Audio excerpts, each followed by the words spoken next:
Well, with us, who you saw in the piece there, Dr. Tamsin Holland Brown, a paediatrician and specialist in children's hearing loss.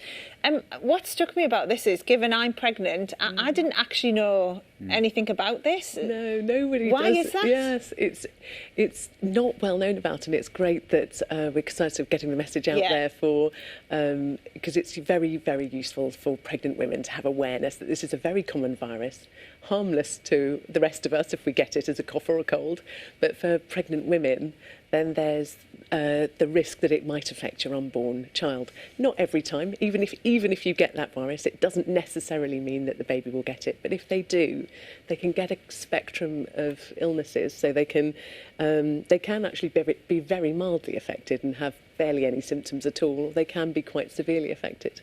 And it can affect their brain and their learning and their development and some of their physical skills. So how do you know the difference between whether you have got a cold or you have got CMV? Yeah, you're right. It's really difficult because it is one of the coughs and colds that people get, and you can get it as a kind of sore throat and swollen glands and feeling feverish, or you actually might kind of think, oh, I'm coming down with something. No, it's actually fine.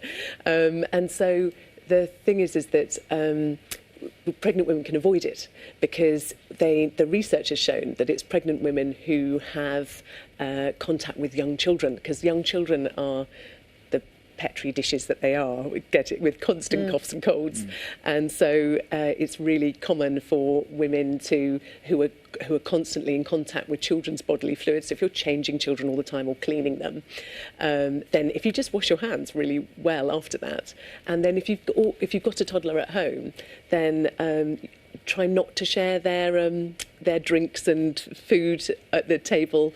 Gosh, that's easier said than done, isn't it? I mean, if your toddler's climbing into bed with you or snuggling up in the night, or giving you cake that they've made or something. I mean, how do you? You can't avoid it. It's so true, and one of the things that they say to avoid is to avoid kissing directly on the lips with a little toddler just while you're pregnant. So you have to kiss everywhere else and still hug them. It's fine, but it's transferred by bodily fluids. So if you can just cut down on that, you can really prevent getting it while you're pregnant. And if you do get it while you're pregnant, does it? I'm assuming it doesn't necessarily cause problems in your unborn baby in every case. You're right. This is just something that you could really increase awareness of and decrease the amount, because there's about 2 or 3 babies born per year in the UK.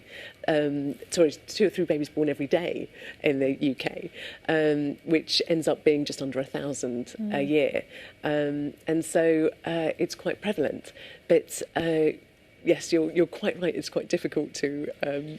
And what's the treatment then, if you were to have it? There's an antiviral treatment that has been coming up in the research recently, and that's been really exciting because it's something that we could treat newborn babies with if they look like they've got the first signs.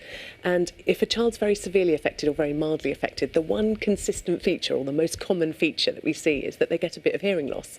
And the hearing loss is strange. It can start in one ear, but then as the child gets a little bit older, it can affect both ears.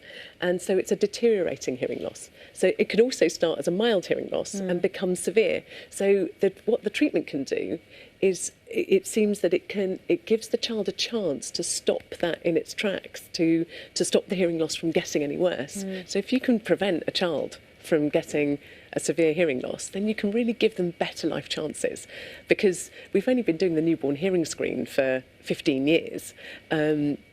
Before that, children were picked up with deafness when they were 2 or 3 years old, and we really knew that affected speech and language and learning. Look, I'm sorry we have to leave it there, but thank you so much for explaining all of that. And if you want to find out more,